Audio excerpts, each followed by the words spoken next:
Manajemen Persib Bandung membantah rumor ketertarikannya kepada striker PSM Makassar, Ramadhan Sananta. Media Officer Persib Jatnika mengatakan belum ada rencana untuk datangkan pemain. Apalagi putaran pertama Liga 1 2022-2023 belum berakhir.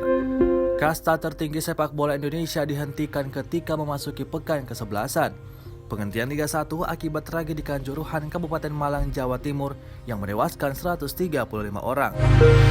Berdasarkan regulasi Liga 1 2022-2023, bursa transfer paruh musim dibuka mulai 4 November sampai 2 Desember.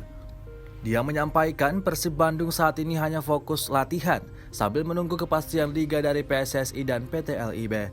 Tim Maung Bandung dikabarkan ingin menggait Ramadhan Sananta untuk menambah daya gedor mereka. Pasalnya Persib sangat bergantung kepada David da Silva. Terbukti 19 gol dicetak Persib, 9 diantaranya dilesakan pemain asal Brazil tersebut. Makanya Ramadhan Sananta dikabarkan direkrut untuk mengurangi ketergantungan kepada David da Silva.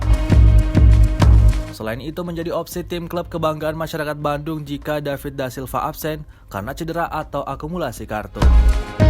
Ramadhan Sananta menjelma menjadi mesin gol PSM musim ini. Pemain nomor punggung 9 ini telah cetak 3 gol dari 7 pertandingan.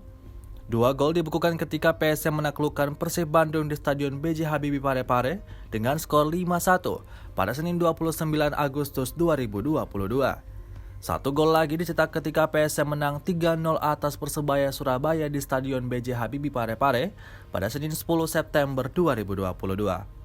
Ramadhan Sananta merupakan tipikal target man. Pemain kelahiran Dai, Kabupaten Lingga ini memiliki akurasi tembakan yang bagus. Ditambah postur badan yang bagus, tinggi 182 cm membuatnya mampu memenangkan duel bola udara. Ramadhan Sananta bermain dengan efektif.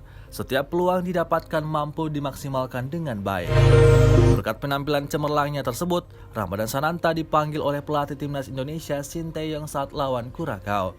Pemain 19 tahun ini jadi pemain termuda kedua dipanggil ke timnas setelah Marcelino Ferdinand.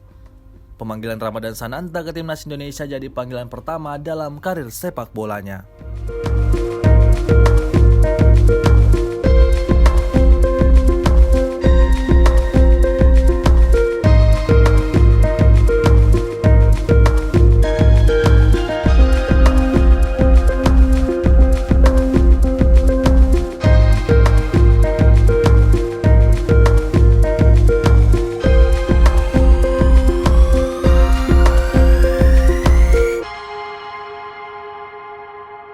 Terima kasih sudah nonton, jangan lupa like, subscribe, dan share ya!